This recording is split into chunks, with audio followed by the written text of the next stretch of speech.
আজকে এই ইন্ডিয়ান মঞ্চে সেরা একটি ঘটনা বলতে চলেছি, যেই ঘটনা এর আগেও কেউ এখানে বলেনি কিংবা অনেকেরই অজানা রয়েছে এই ঘটনা। যেই ঘটনা আজকে বলার পরে আপনারা হয়তো চমকে যাবেন। কি ঘটনা বলতে চলেছি, এই ঘটনাটি বলার আগে আমি বলে নিই যে আমার যে গুরু সুকুমার দাস বাউল, আমি যার হাত ধরে এত দূর পৌঁছেছি, সেই সুকুমার দাসের সম্পর্কেই আজকে এই মঞ্চে আসতে পেরেছি। তার সম্পর্কে কিছু কথা বলার জন্য এই মঞ্চে এসেছি। আমার যে গুরু সুকুমার দাস বাউল, তার কণ্ঠেই একটি এই মঞ্চে গান গাইব। তার আগে তার জীবনে ঘটে যাওয়া, তার মাকে হারানো, তার মাকে হারিয়ে সে কী যন্ত্রণায় ছটফট করে দুঃখ কষ্ট পেয়েছে, সেটাই আজকে আমি বলতে চলেছি। সালটি ছিল 1971 সাল। বাংলাদেশ আর পাকিস্তানের সঙ্গে সেই সময় ছিল একটি সাপ আর বেজির মতো দুটো দেশ। শত্রু ছিল বাংলাদেশ পাকিস্তান। সেই পাকিস্তানের সঙ্গে 1971 সালে ভয়াবহ একটি যুদ্ধ হয়। সেই যুদ্ধে অনেক সাধারণ মানুষ, অনেক সৈন্য এই যুদ্ধে প্রাণ হারায়। এমনকি আমার যে গুরু সুকুমার দাস বাউলের যেই জন্মধারিণী মা, সেও গুলিবিদ্ধ হয়ে পাকিস্তানের হাতে মারা যায়। সেই মা হারানোর যন্ত্রণায় আজকে সুকুমার দাসকে কুরে কুরে খাচ্ছে। যার মরার বয়স হয় না, সে যদি অকালে এরকম অ্যাক্সিডেন্ট হয়ে মারা যায়, তাহলে তার বুকের ভিতরে কষ্ট দুঃখ এটাই শেষ নয় স্যার। সুকুমার দাস বাউলের বাবা, তার মা চলে যাওয়ার পর থেকে সে একবারে ভেঙে পড়ে। আস্তে আস্তে সেও স্যার প্রাণ হারায়। কি করবে স্যার, অকালে স্ত্রীর চলে যাওয়াটা সে কিছুতেই মানতে পারেনি। আপনারা একবার হলো অনুভব করেছেন, ভাবতে পেরেছেন যেই বাংলাদেশ পাকিস্তান একসময় যুদ্ধ করেছে, সেই বাংলাদেশ পাকিস্তান এখন একই থালায় খাওয়া ব্যক্তি হয়ে গেছে। এখন দুই বন্ধু হয়ে গেছে। যেই বাংলাদেশকে এখন পাকিস্তান সাপোর্ট করে, একসময় তাদের সঙ্গে যুদ্ধ হয়েছে, তার সাপোর্টে ছিল ইন্ডিয়া। বাংলাদেশের পাশেই স্যার আমাদের ইন্ডিয়া। ভারত এমন একটি দেশ, যেই দেশ সব দেশের পাশে থাকে, কোনো দেশের বিরোধী হতে চায় না। 1971 সালে যে সময় বাংলাদেশের পাশে কেউ ছিল না, সেই সময় সেই বাংলাদেশের পাশে ছিল একমাত্র ভারতবর্ষ। আপনারা হয়তো ইতিহাসে এটা দেখলেও প্রমাণ পাবেন। এখনকার সাধারণ পাবলিক সেটা মানতে চাবে না। সেই ভারতবর্ষ একসময় বাংলাদেশকে এত সাপোর্ট করেছে, কিন্তু এখন বাংলাদেশের চোখে ভারত হয়ে গেছে একটি শত্রু দেশ। এটা কেন? ভারতবর্ষ কি ক্ষতি করেছে? কিছু কিছু মৌলবাদীরা এখনো পর্যন্ত বাংলাদেশে দাদাগিরিভাবে চলে, সাধারণ মানুষকে হত্যা করছে, সাধারণ মানুষদের ইজ্জত নিয়ে ভাই বোনেদের ছিনিমিনি খেলছে বাংলাদেশ।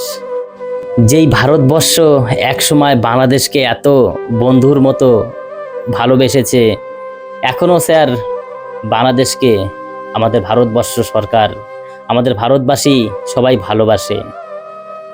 কারণ আমরা সব বাংলা ভাষায় কথা বলি, আমরা বাঙালি। आज पूरा देश तुम्हें देख रहा है और मुझे पता है कि सबकी दुआएं अभी ना आपके ऊपर है। एवरीबडी सिंग विनीत तू गा दे, विनीत तू गा दे, विनीत तू गा दे।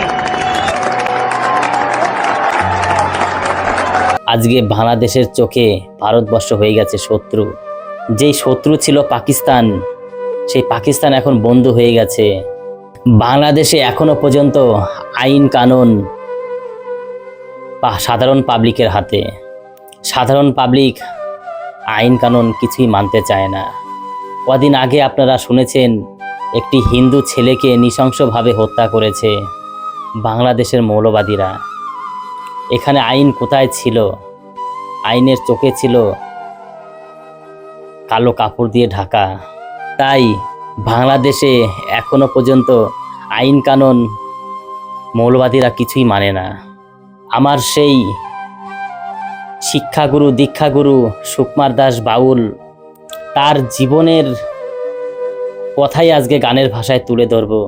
তার মা কিভাবে গুলিবিদ্ধ হয়ে ইংরেজের কাছে, পাকিস্তানের হাতে গুলিবিদ্ধ হয়ে মারা গেছে। তারপর থেকে সুকুমার দাস খুবই কষ্টে দিন কাটিয়েছে, খুবই কষ্টে মানুষ হয়েছে, খুবই কষ্টে তার দিনগুলি। এখনো পর্যন্ত তার চোখের জল, তার মায়ের চলে যাওয়াটাকে সে এখনো পর্যন্ত মানতে পারেনি।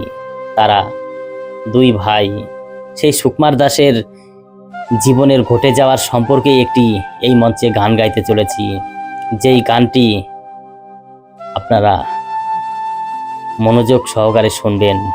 নমস্কার, গানটি শুরু করছি। ভালো লাগলে আমাদের সঙ্গে থাকবেন। দুঃখের বোঝা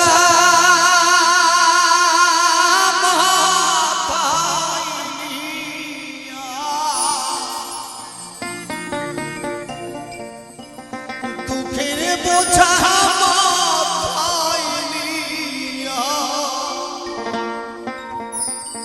বেড়াই কান্দিয়া মাগো দুঃখে ভাসাইলা। গানটা কেন লিখেছি জানেন? 1971 সাল পশ্চিম পাকিস্তানের সাথে বাংলাদেশের সাথে যুদ্ধ। সেই পশ্চিম পাকিস্তানের গুলিতে আমার গর্ভধারিণী মা মারা যায়। তার কয়েক বছর পরে পিতা মারা যায়। সেই থেকে হলাম আমি জন্মদুঃখিনী। তাই গানের ভাষায় বলছি, দুঃখের বোঝা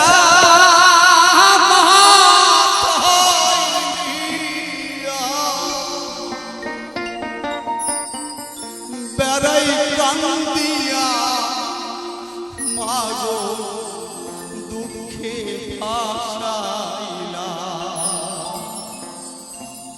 শিশু গালে মোরে কানসাইলা মাগো দুঃখে ভাসাইলা।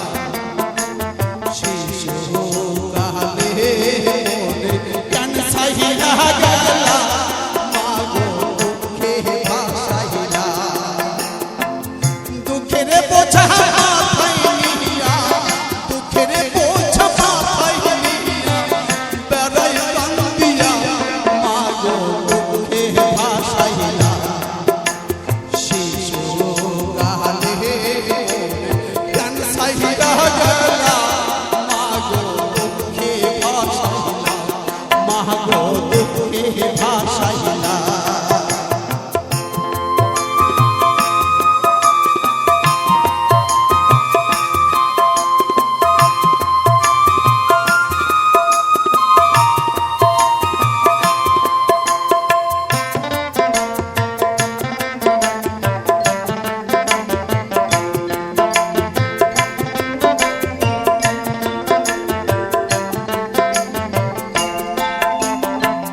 চোখের জল ভাসে মাগো ঘুম যে আসে না। রাইতের বেলা স্বপ্ন দেখা উঠি কান্দিয়া মাগো উঠি কান্দিয়া।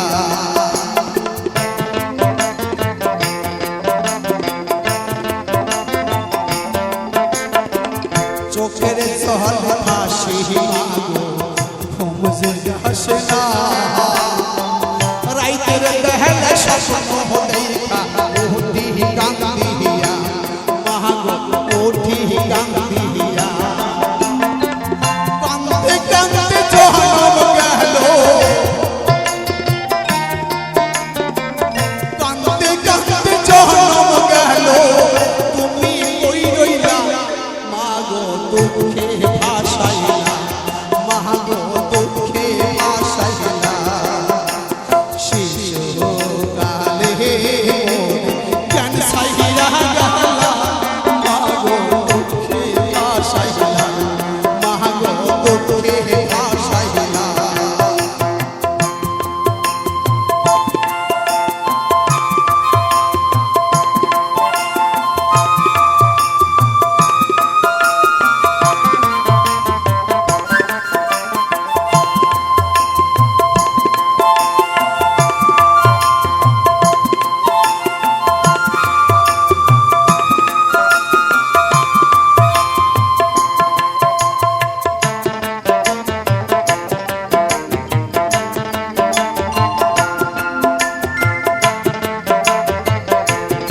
মাসি বহল পিসি বলো সবই সহল না গর্ভধারিণীর সমান কেউ তো হবে না মাগো কেউ তো হবে না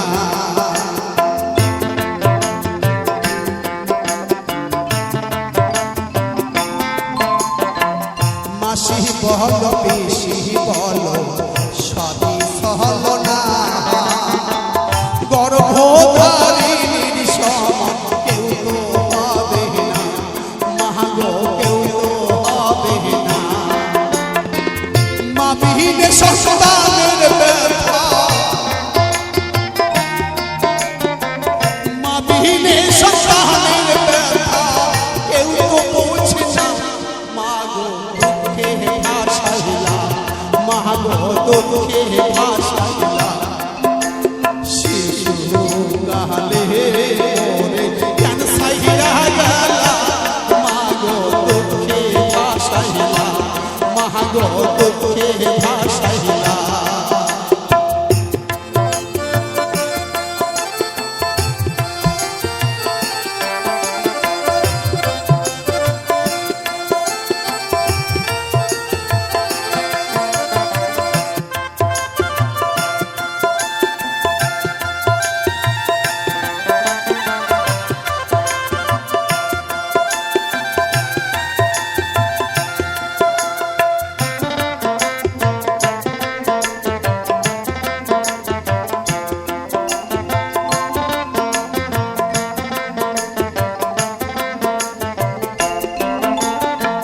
কত কষ্ট কইরা মাগো আসি ধরা ধামে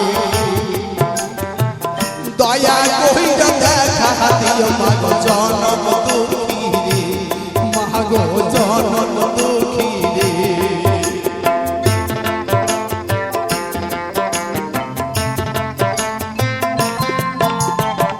কত কষ্ট কইরা মাগো আসি ধরা ধামে দয়া কইরা দেখা দিও মাগো জনম দুঃখী রে মাগো জনম দুঃখী রে সুকুমারের মন কান্দে মা